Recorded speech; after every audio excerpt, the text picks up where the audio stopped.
الحمد لله رب العالمين والصلاة والسلام الأتمان الأكملان على نبينا محمد وعلى آله وصحبه ومن تبعهم بإحسان إلى يوم الدين وسلم تسليما كثيرا. أما بعد, we praise Allah subhanahu wa ta'ala, the majestic, the glorified, and we ask Allah to exalt the mention, send His salutations, His blessings upon the Prophet Muhammad sallallahu alayhi wa alihi wasallam and all those who follow them on their path of righteousness until the day of resurrection.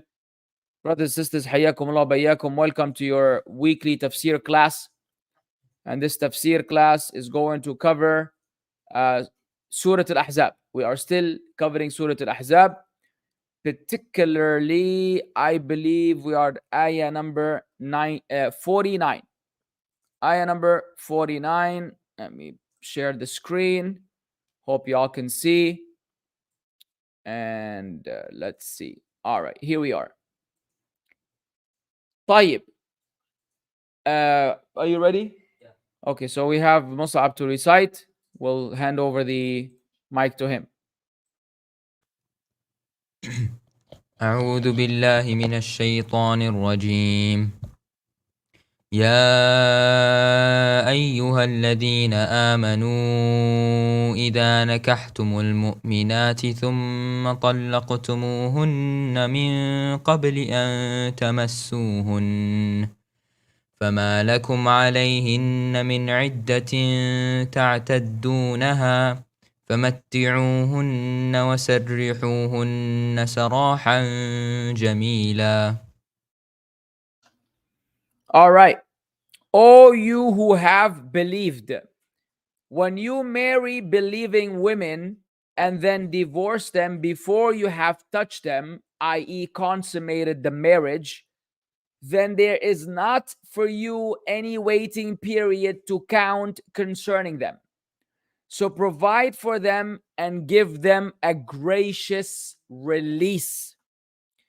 The Shaykh alayhi rahmatullah, Shaykh Abdul Rahman bin Nasir al-Sa'di says in commenting on these ayat or on this ayah, يخبر تعالى المؤمنين أنهم إذا نكحوا المؤمنات ثم طلقوهن من قبل أن يمسوهن فليس عليهن في ذلك عدة يعتدها أزواجهن عليهن. Allah the Exalted informs the believers that if they were to marry believing women, then divorce them before having consummated the marriage, then there isn't any waiting period concerning them, concerning those women who they were married to. وأمرهم بتمتيعهن بهذه الحالة بشيء من متاع الدنيا. And Allah commanded them to entertain them in this regard, in this condition, with something of the worldly pleasures. الذي يكون فيه جبر لخواطرهن لأجل فراقهن. Something that will compensate and make up for their broken state, their broken mental state, for having been divorced and let go of. وأن يفارقوهن فراقا جميلا من غير مخاصمة ولا مشاتمة ولا مطالبة ولا غير ذلك. And that they should separate from them with in a gracious manner, without mukhasama is a dispute, mushatama is verbal abuse, wa mutalaba and demands, or anything other than that. And here, within the shade of this understanding, we can also conclude and derive and deduce an important lesson for the Muslims in the world. First of all, we ask Allah Azza wa Jal to preserve the marriages of the Muslims and to keep the parents together for their own well-being and then for the well-being of the family and the children. Because broken homes are broken. And children who are raised in broken homes often are troubled individuals that are impacted by the situation at home or by being raised by a single parent. So if it's a mother, the child turns out to be effeminate, dependent, too emotional, too feminine, because he only knows his mom. And if it's a man only without a mother, then the child is usually the opposite. And these are just general things. Obviously, exceptions apply. A lot of exceptions apply. It could be the other way around. I'm just saying. As a general rule of thumb. And those individuals are often troubled, and not many are strong. For example, I'm a firm believer in who cares? You know what I'm saying? Who cares? Get over it. Stop whining over the past. Get off this I've been traumatized discussion, and man up or woman up and keep moving. Yes, you could have had a very hard past, and you could have suffered, and you could have been abused in every respect. That does not mean that you become a defeatist, a surrenderist, a person waving white flags all day, giving up on life, and giving up on being successful, and giving up on so on and so forth.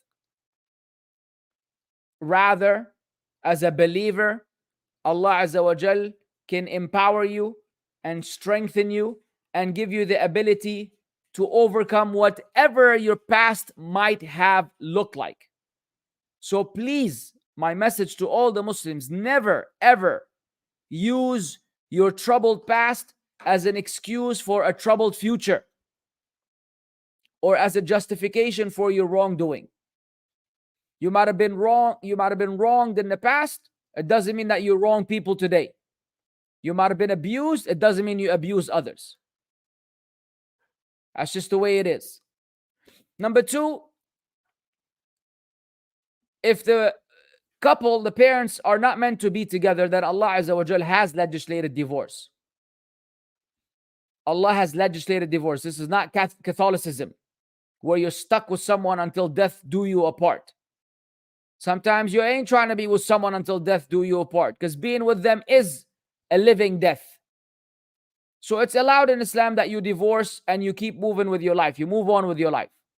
However, the way divorce happens in Islam is gracefully and graciously. If a woman decides that she can't be with this man no more, then let her not just run away from home and go to her parents' home and then, have her father call the man and say, listen, my daughter's here and she doesn't want to be with you anymore. We're assuming that, she's not getting beat up and therefore she had to run for her life. I'm saying. Or a husband, if he decides that he doesn't want to be with his wife anymore, it has to end in the most dramatic fashion with the ugliest kind of fight and the ugliest kind of divorce. All while everybody is raging like a bull, smoke coming out of the ears. Why? That's why Islam did not allow you to divorce a woman when she's on her menstruation. Because women might be psychologically unstable during that time. And that's why it has to be after a purity which you have not had any relations with her. All these are to make sure that a man, if he's upset with his wife when she's stripping and she's on a menstruation, he can divorce her until she's clean. By then he might have changed his mind and relaxed, because it's a moment of anger. So there are a lot of lessons which I cannot really expound on right now because they will shift us from the objective of the class. But these are things that you need to bear in mind. So in case you ever need to be involved in a divorce, be a respectful spouse. Appreciate the al-mithaq al-ghalidh, this binding, thick contract that Allah placed between you and your spouse. And be gracious enough to move on respectfully. And don't turn your children against their father. And the father doesn't turn his children against their mother. Speak good of each other. Say good things about each other. Say we just didn't understand. We didn't get along. We didn't click. There wasn't enough chemistry. Don't make it seem like the other one is a criminal. All this is oppression that Allah will ask you about on Yawm al-Qiyamah. And don't take it to court, especially those of you living in the West. Don't take it to some man-made law where a woman gets rights that Allah did not give her. and she tortures her husband in the court and takes things that Allah Azza wa Jal did not legislate for her. These are some serious things that you guys need to consider. Please close that door. So that's how it is. And today we see in this social media time that the divorce has to go online. A couple fight, the whole world knows about it. A man goes out and he exposes his ex-wife and says that she's done this and she's done that. She married another man while she was my wife, blah, blah, blah. This latest drama by this weirdo. And people jumping on it and spreading the rumors. Oh, yeah, you know, this sheikh did this or this sheikh did that, even though that guy is not a sheikh in any way, shape, or form. Whatever the case may be, that's inappropriate, man. This is people's private business. Shut up. Or a wife exposing her husband afterwards.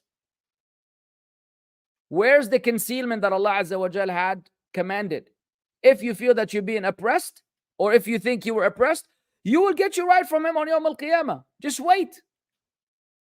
No need to ruin your reputation and his and your life and his. The people are not going to do anything for you. The people are just going to slander, lie, insult, spread rumors, spread lies. They're going to go above and beyond what Islam allows. That's just the way it is. As soon as you make any rumor you make against someone, there's automatically people that will agree with the rumor and they will endorse it without having done any investigation. Ala tul. You have supporters. So people should know how it is. Khalas.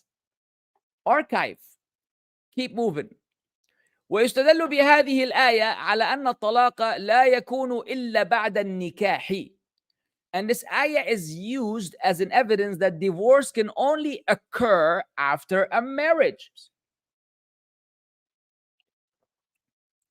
فلو طلقها قبل أن ينكحها أو علق طلاقها على نكاحها لم يقع. So if he were to divorce her before ever marrying her, or if he were to make his divorce, if he was to make his divorce conditional to marrying her, then it does not apply. لقوله إذا نكحتم المؤمنات ثم طلقتموهن, because Allah said if you marry women and then divorce them. فجعل الطلاق بعد النكاح. So Allah made divorce after marriage, and that's evident. فدل على أنه قبل ذلك لا محل له. So that shows that before that there's no place for it. وإذا كان الطلاق الذي هو فرقة تامة وتحريم تام لا يقع قبل النكاح, and if divorce, which is a complete form of separation and a complete act of making two people unlawful for each other, does not occur before marriage, فالتحريم الناقص لظهار أو إيلاء ونحوه من باب أولى وأحرى أن لا يقع قبل النكاح. So any type of prohibition, the deficient prohibition that happens because of a man saying zihar is when a man says to his wife, your back is haram upon me, for me like the back of my mother.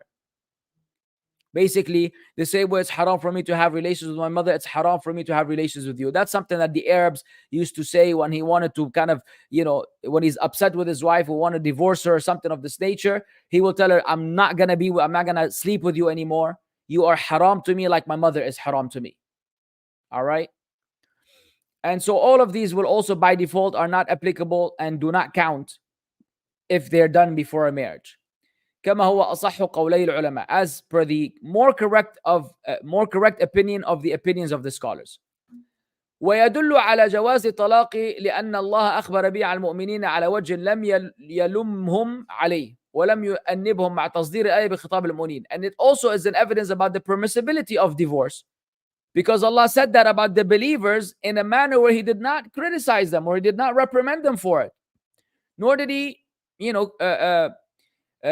reprimand them, whilst the ayah began with the address to the believers. The ayah began addressing the believers. يا أيها الذين آمنوا إذا نكحتم المؤمنات ثم طلقتموهن. That means that talaq is not blameworthy in the ultimate sense. وعلى جوازه قبل المسيس. And it also is an evidence that it's permissible to divorce before masis. Masis is from mas. Mas is to touch, and touch is to consummate. Not that he puts his finger on her. It means that they go full relationship. كما قال في الآية الأخرى لا جناح عليكم إن طلقتم النساء ما لم تمسوهن. Just like Allah says in Adiyah, there's no blame on you if you were to divorce women before having touched them.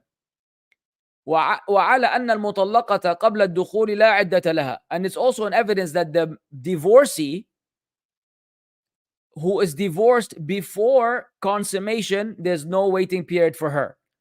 بل بمجرد طلاقها يجوز لها التزوج حيث لا مانع. Rather, as soon as she is divorced, it is permissible for her to get remarried because there's no prevention. Because usually, ikhwan, if a woman gets divorced, there's a waiting period that she has to wait 3 menstrual cycles, according to the opinion that interprets quru as the menstrual cycle, or 3 purifications from menstrual cycles, according to the scholars that explain quru as being the purity from menstruation. Either way, she has 3 of those before she can get remarried.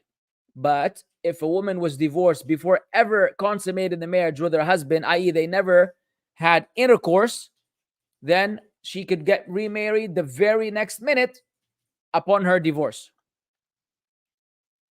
وعليه أن عليها العدة بعد الدخول. And therefore, accordingly, it's an evidence now that there is a waiting period if a consummation had occurred.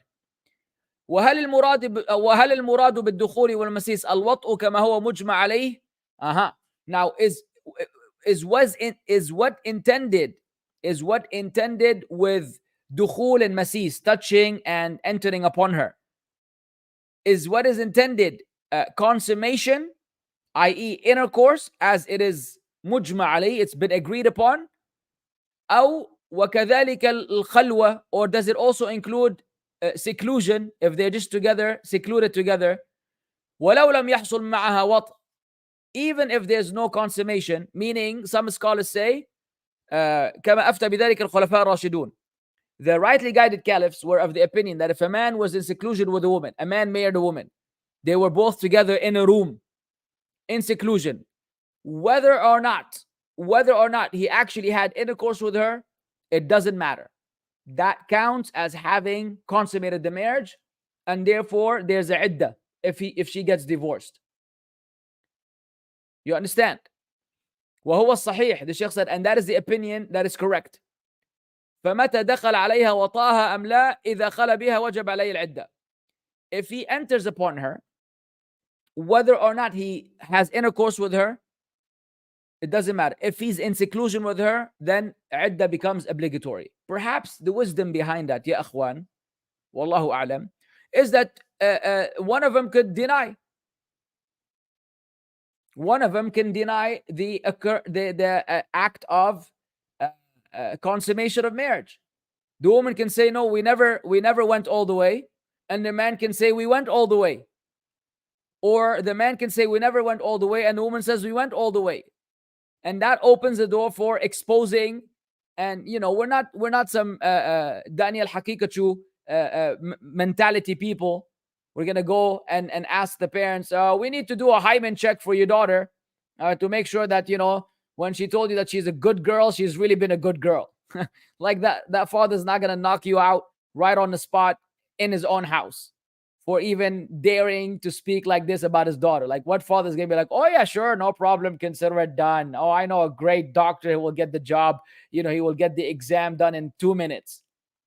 That's not how we work in Islam. There's something called respect and honoring and shyness and privacy. So in order not to open a door of he said, she said, he said they did, she said they didn't, khalas, once you've been in seclusion together, it's as though you've been together all the way, and therefore, there's a iddah now if you were to divorce her. You understand? Because proving the fact that they slept with each other or not is difficult. It's a difficult task to be proven. And it's technically your word against hers and vice versa. وعلى أن المطلقة قبل المسيس تمتع على الموسع قدري وعلى المقتر قدره. على الموسع قدره وعلى المقتر قدره. And the evidence also, it's an evidence that the divorcee prior to the consummation is to be also entertained and giving a share according to the ability of the man. The one al-musi', the one who's comfortably financially well off, and the one who's struggling, both according to their proportional to their ability. ولكن هذا إذا لم يفرض لها مهر, but that would be the case only if no dowry has been stipulated for her. فإذا كان لها مهر مفروض, if she has a stipulated dowry, فإنه إذا طلق قبل الدخول تنصف المهر وكفى عن المتعة. سبحان الله. If she has a stipulated dowry and he divorces her before the consummation of the marriage, then she will get half of the dowry and there's no more compensation that he would give as in the earlier stage. Because in the earlier stage, if there was no consummation of the marriage and he divorced her, there's a compensation he has to give her to make up for her, for the mental damage that he caused by divorcing her. Because women break when they get divorced. Women, they break when they get divorced. It's a breaking act that a man does, because a woman feels that she's not good enough for the man. She hasn't done her job, even though she could be a wonderful woman and the man is just wrong. But still, a woman probably can't help but think that she has failed in keeping a man. She has failed in her job of keeping her man. And so even if she hates his guts, even if he's the most oppressive man in the world, and even if she gets happy with the result of the divorce that she's looking for, part of her breaks from the broken relationship, from the agony, from the pain. That is a baggage that you cannot leave behind with divorce. Divorce comes with a baggage that you can just not leave behind. So, yani Allah al-Musta'an. But a lot of women, may Allah guide them, they don't realize that they are the guilty party. They don't realize that they are the culprit and that they are the ones who brought this divorce upon themselves. And almost 95% of women who get divorced will blame the man. If not more than 95%. I might be exaggerating. I might not even be exaggerating. It might even be 99% of women will say, yep, it's not my fault I got divorced. It's his fault. Even though the whole world knows that it's 100% her fault. Very few women will acknowledge and admit that they were wrong, that they were the guilty party in the relationship. And they are very, as the women at the time of Yusuf, who had the al-kaid al-azim, the great plotting and planning. Women are great at plotting and planning. Inna kaydakunna azim. Their plotting is of a great magnitude. So they will twist it and play around with the facts to make it seem as though they were living with a criminal, with a abusive criminal, and Allah knows that the man is as sweet as a teddy bear. But she's crazy. And she can't acknowledge the fact that she's crazy. I know this because I've been in da'wah for years, and if you're involved in da'wah, rest assured you get exposed to a lot of consultation situations where people ask for advice. People come and say, look, this is what's happening between me and my husband, or between my husband and the guy said between me and my wife, and they tell you the story. And then when you first hear the first side, you're like, Ya Rabbi, a'udhu billah, ish hada al-rajjal al-mujrim, ish hadi al-hurma al-mujrima. And then you hear the other side, and you're like, yo, you were playing me. You played me. I almost believed you. That's why Dawood alayhi salam was criticized and blamed by Allah Azza wa Jal for having issued a fatwa without hearing the other side. Anytime you see a video online speaking about a spouse, it's obligatory on you to hear the other side before you utter a word.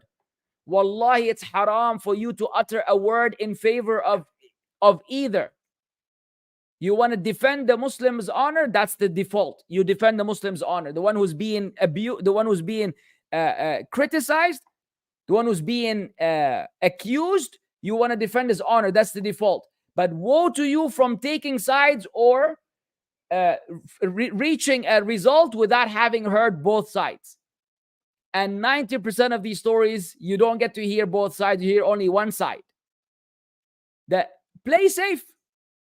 Say, ما كان لنا أن نقول هذا. It is not for us to say something like this and just get yourself out of the situation. Don't comment. Don't get involved in people's private business. He did this to her. She did this to him. All stories and fabrications and exaggerations with Hollywood spice and Bollywood mice. Leave all that alone and say, this is between them. May Allah rectify between the affairs of the believers. I would like to meet Allah Azza wa Jal without having fallen into the same thing that the believers at the time of the Prophet ﷺ fell into when they were slandering Aisha radiallahu anha.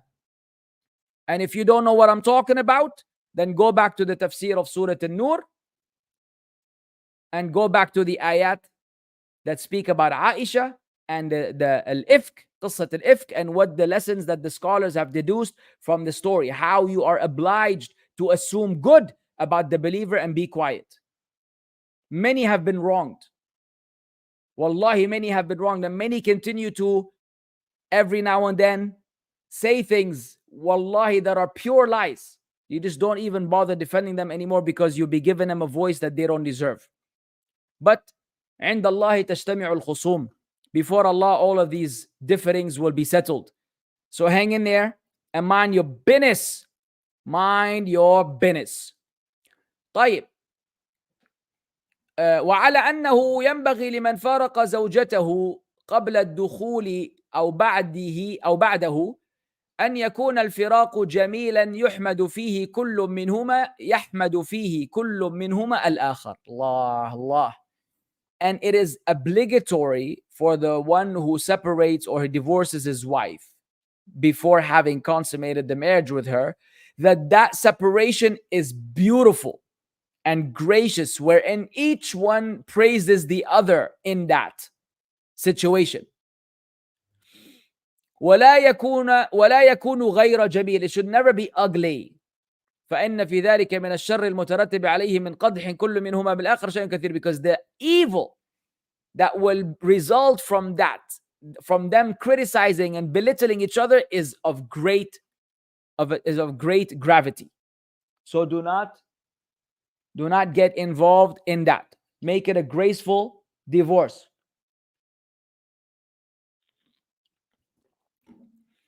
وعلى أن العدة حق للزوج. And that the waiting period is a right that belongs to the husband. لقوله فما لكم عليهن من عدة. Because Allah said there is no waiting period for you concerning them. دل مفهومه أنه لو طلقها بعد المسيس كان له عليه العدة. This طولي بالك يا أمة الله. الله أكبر. إيش هذا؟ Relax, أمة الله. Freak me out. This shows the understanding of the ayah, that if he were to divorce her before consummating the marriage, then he has the right of a waiting period over her. Now, Ikhwan, a lot of people don't know what the waiting period is. They don't know how it works. Let me just give you a quick a brief on the situation. A husband and wife decide that they don't want to be with each other anymore. A husband wants to divorce his wife. He has to wait for her to be clean from menstruation, and it has to be after she has become clean from menstruation. He cannot have any sexual relations with her. So the first prerequisite, she's in a state of purity. Second prerequisite, in that state of purity that she's in, since she's finished her menstruation, he could not have had sexual relations with her. Then a man is allowed to issue a divorce. And that divorce, as per the sunnah, is a single divorce, not 3 divorces in one. And that divorce should be, whether it is said by words or by typing or by letter or whatever, whether it is explicit use of the term talaqtuki or any words of this nature, then it applies. When a man divorces his wife, the woman is not allowed to leave the house of her husband, and he's not allowed to drive her out. She is not allowed to leave. He's not allowed to drive her out. They have to remain with each other the entire waiting period.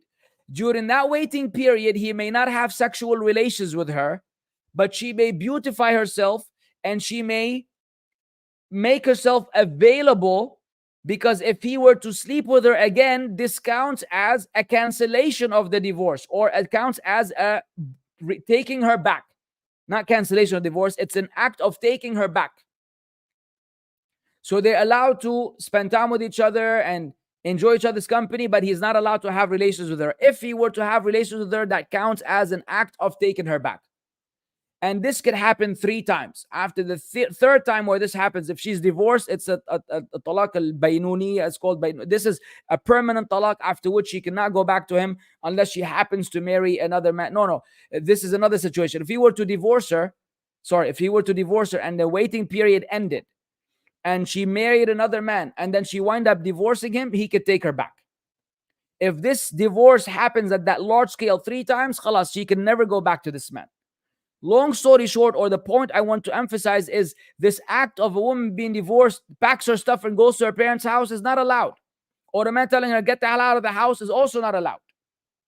It's obligatory, and she must remain in the home. Perhaps Allah Azza wa Jal will reconcile between them. Allah will cause a reconciliation between them.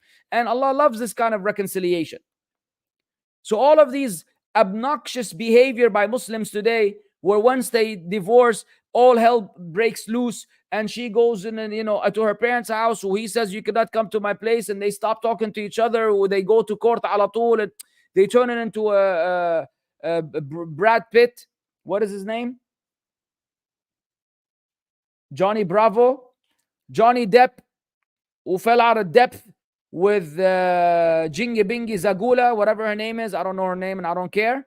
Well, you go online and turn it into a soap opera. No, the mahar shouldn't be returned, Ya Yusuf. Why would the mahar be returned? The mahar is returned when there's a khul'a. When there's a khul'a. If a woman wants to be out of the marriage and the man is not giving her divorce, a judge is able to impose a separation between them, known as khul'. And in this khul', the mahar is given back to the husband. But if it's an ordinary divorce, no, she doesn't. The mahar doesn't get returned. She gets to keep the mahar and go home. طيب. وعلى أن المفارقة بالوفاة تعتد مطلقا لقوله ثم طلقتهن الآية. And also that it's an evidence that separation via death is also counted as she has a iddah just like the divorcee, because Allah said then you divorce them, the ayah. وعلى أن من عدا غير المدخول بها من المفارقات من الزوجات بموت أو حياة عليهن العدة. And we also understand that all of other women who had not been consummated with, who are divorced from their husbands because of death or because of life or because of whatever the situation, all of them, there is a waiting period that they have to observe. There is a waiting period that they have to observe. And that right here will conclude this particular class, because the next ayah is an ayah also that is wealthy in information, because it deals with the rights that are exclusive to the Prophet Muhammad sallallahu alaihi wasallam. And because I have a basketball game and I need to go on time, inshallah. Hey, so ayah number 50, page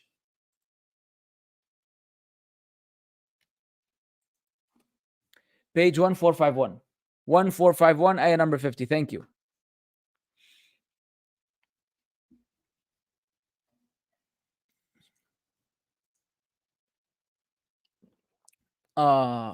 Is it a must to advise the sinner to stop sinning, especially if we are busy? MashaAllah.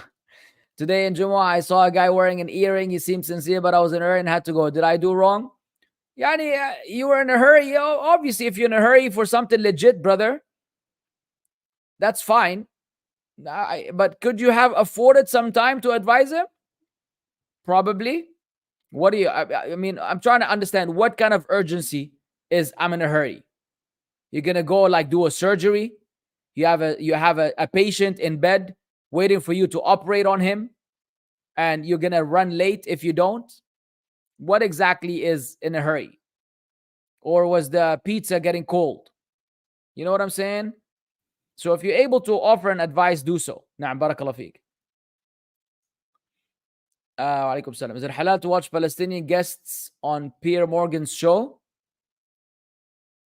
Why not? Why wouldn't it be halal? If they're women, that's a different story. Don't check them out. But if it's just male guests, yeah, what's the problem? Obviously, they're gonna have their own opinion, and I'm assuming if you follow these classes, you have enough knowledge to navigate. Waste of time. But that's subjective, brother. It is subjective. I wouldn't consider it to be a complete waste of time because it could be relevant. It's relevant to the situation of the Palestinians, and we care about the Palestinians. We care about the Palestinians, so that could be a form of understanding social construct. It's a form of understanding social behavior, world views on the issue. It's fine. It could be a waste of time for someone and not a waste of time for another. Wallahu a'lam. Na'am. Wa alaikum salam wa rahmatullahi wa barakatuh. Is it permissible for a woman to use eyelash serum or oil to grow her eyelashes, but this may increase her beauty and attract men even if she's wearing niqab? How do the eyelashes show through the niqab though? Even if her eyelashes grow a little, it still may beautify her. And the serum may darken and thicken them and may result in more beauty. Oh, they show, yeah. I don't know. That's a good question. I don't know. I mean, a woman is well. Here's the thing. Here are the things. There are principles. A woman is expected to beautify herself, but not to the people. The problem with what my understanding is this process is a long-term process. It's not like she's wearing makeup where she immediately looks good now. You know what I'm saying? She's gonna look good eventually. So she's worried about that. It's a tough one. Good question. You need a mufti. My beard is getting gray. Yeah, I know. It's about time. Wa alaikum salam wa rahmatullahi wa barakatuh. I have lost my dear mother recently. Allah al-musta'an. And I'm on the verge of suicide. Ya akhi, Allah yahdik. First of all, we ask Allah to have mercy on your mother. I'm going to ask you a simple question. What will you achieve by killing yourself and ruining your dunya and your akhirah? Yani the idea of committing suicide is similar to someone who sees he sees a truck coming his way to run him over, or he thinks a truck is going to come and might run him over and therefore kill him.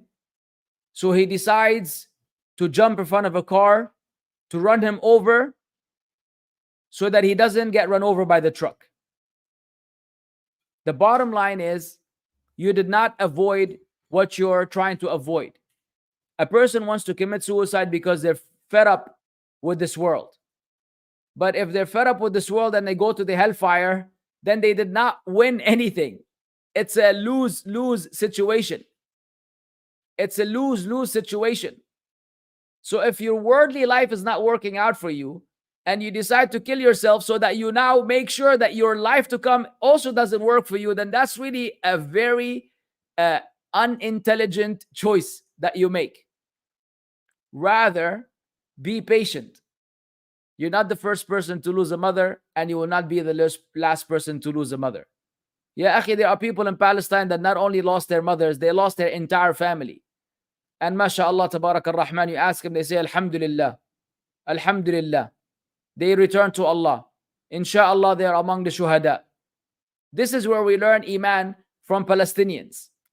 from the innocent civilian Palestinians. Not the iman of those in the 5-star hotels who are chilling while the people are dying. Not the iman of those that praise Al-Khomeini and the Shia and Iran. Not those. I'm not praising the iman of those. I'm praising the iman of the civilians who are upon the fitrah. Say Alhamdulillah ala kulli hal and hang in there and be a good Muslim and earn your paradise, because nothing else matters. Allah musta'an. And watch my lecture, The Flagship of Hardship.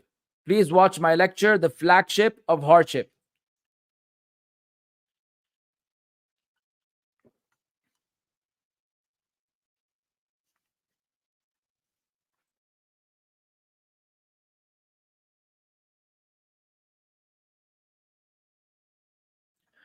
If a person misses salah in a time with a legitimate excuse and doesn't perform it as soon as he can or at all, can this situation be a daily occurrence as a punishment from Allah until he corrects?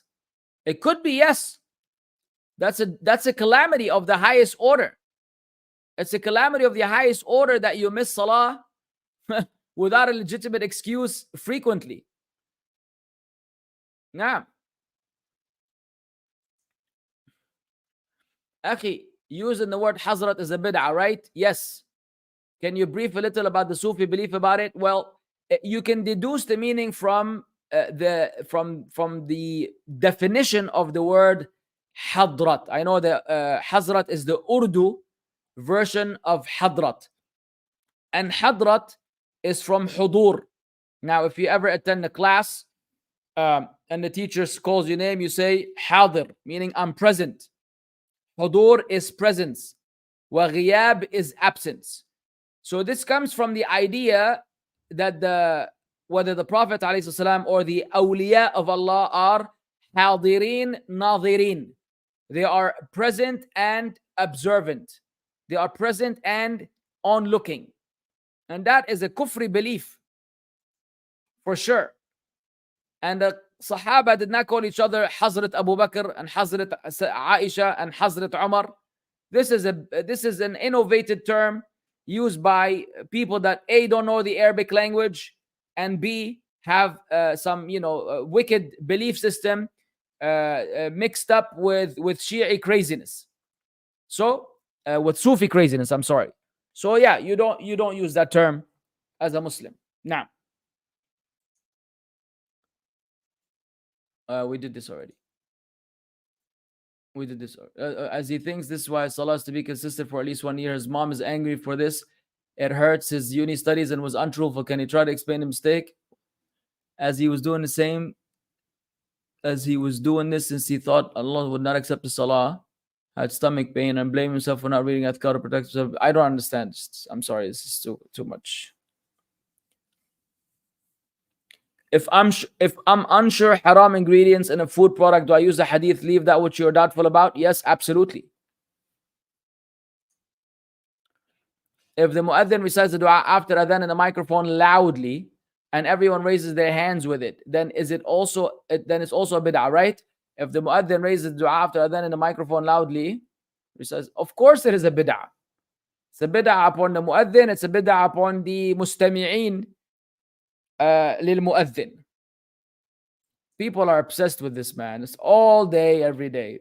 The imam during khutbah makes dua and the people, and then when he's done,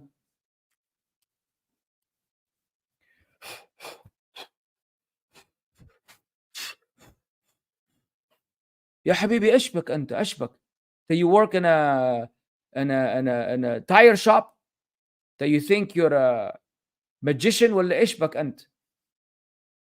ايش all this blowing and flowing and blowing؟ يا اخي sit down and relax يا اخي. يا اخي cut this craziness يا جماعة الخير. The Prophet sallallahu alaihi wasallam would recite al-Fatiha wal-Mu'awwidhatan before sleep, and he would spit on his hands and wipe his entire body. You cannot get this and now expand it and stretch it and add and delete and turn it into something that you do on every occasion. بعدين, if your armpits stink, When you make that blow, that stench is going to jump to the guy next to you who was minding his business after salah. Why does he have to now run from the masjid because of you? بعدين, who told you that your saliva was blessed for you to be spitting all over the place and blowing on people? This is not even without mentioning the stinky breath. خلاص يا أبوي, what religion do you follow? People just come up with all stuff on their own. يا أخي, يا أخي, just make dua and without raising your hands, or if you're by yourself you want to make dua, say finish and that's it. There's no authentic hadith about wiping the face. And let's say that you follow the opinion. Let's say I'm going to go all the way to the end with you. Let's say there's a hadith about wiping the face. Akhi, okay, wipe the face, even though it's not authentic. What's all this blowing for? Ya Rajul. Can we paraphrase a hadith if we don't remember the hadith word for word but have an idea overall? Yes, it is permissible to paraphrase hadith. It is not permissible to paraphrase an ayah. Bismillah. No way, man. No way this watch or clock or whatever every single week at the same time is going to give me this bingy bing wang wang wang. Next. Anyone who recites Ashhadu an la ilaha illallah wahdahu la sharika lahu lahu al-mulku wa lahu al-hamdu ala what? La sharika lahu wa ashhadu anna Muhammadan abdu rasuluhu after wudu will have 8 doors of Jannah open for him to enter. Are you telling us or are you asking us? I don't know. No. Yes, that's true. If you press any button, it will stop. Good point. Ustad Abu Mussab Wajdi Akkari, I'm out tomorrow, 2nd of December, which is UAE National Day. Can Muslims wish, commemorate, and celebrate it? No, you cannot celebrate any national day in any country in the world. I've made this very clear.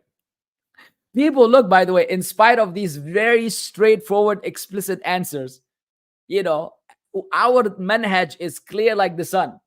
And then someone will come and say, go lick the boots of your masters and celebrate Halloween and a national day. Like, what? Me? I've never celebrated any of those. And I've never told anyone to celebrate them. So I'm telling it explicitly. Do not celebrate any national day. It is not from Islam to celebrate any national day. Here. How straightforward can a fellow be? I wanted to say something else. Oh, yeah, I'll say it at the end. Alaikum salam. Is it permissible to watch stand-up comedy shows and true crime documentaries? Well, you'll be hard-pressed to find a stand-up comedian that doesn't really violate a lot of Islam and that doesn't, curse or lie. I've come across a few which I've honestly watched. Those there are some. It's called something dry comedy. They're not allowed to curse. All right, they're not allowed to curse. That's fine, but yeah, and take it easy. True crime documentaries. If you're gonna learn something from them, you learn a lot from these. It falls under having general knowledge as long as you're avoiding the what needs to be avoided. Now. Alaikum salam wa rahmatullahi wa barakatuh. Can a khula be done without an imam? Is there an iddah period after khula? The khula has to be done by the imam or by the qadi. And yes, there's a iddah after the khula. Type. Anyways, that's I don't want to take long. I do want to make an announcement, which is definitely the strangest announcement you will hear in a while, inshallah. And that is that somehow, some way, after years of avoiding it, inshallah, I'm going to the UK. Yes, I've been invited to the UK many, many times, and I've declined many, many times because of my initial experience.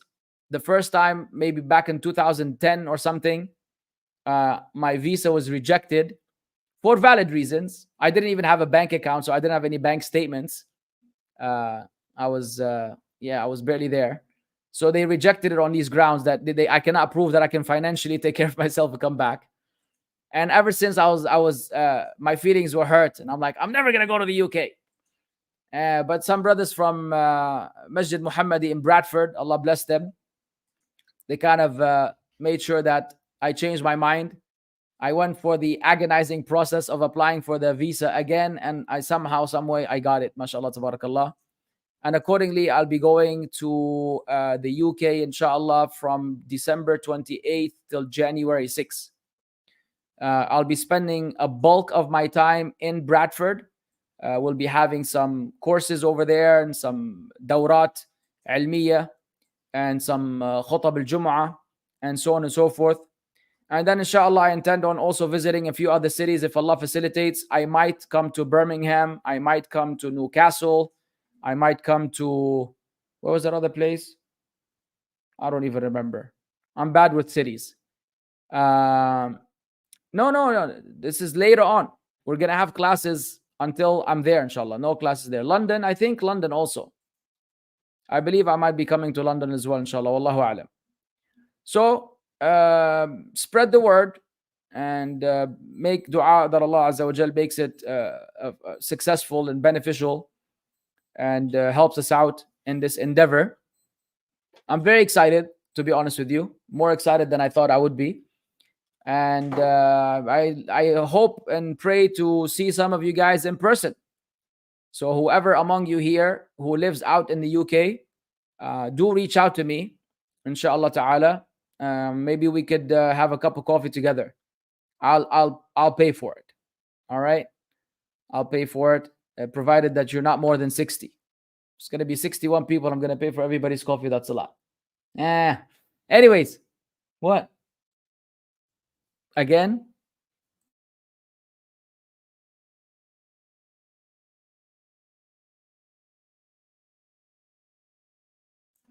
Yeah, by the way, me going to the other cities is just me going to see people. The actual da'wah is in Bradford, and we want you to come to Bradford, right? The actual dawra al-ilmiya will be in Bradford, and all of you need to come to Bradford if you can.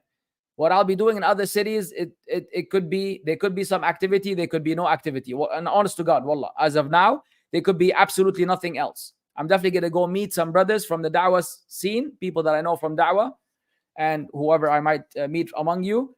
And now, while I'm in certain places, I might or might not have da'wah activity. Come to Riyadh. I live in Riyadh, ya akhi. Ya Ahmed, I live in Riyadh. إيش هو اللي come to Riyadh? يلا جزاكم الله خيرا. I left America, ya Joshua. I don't want to go back there, inshallah.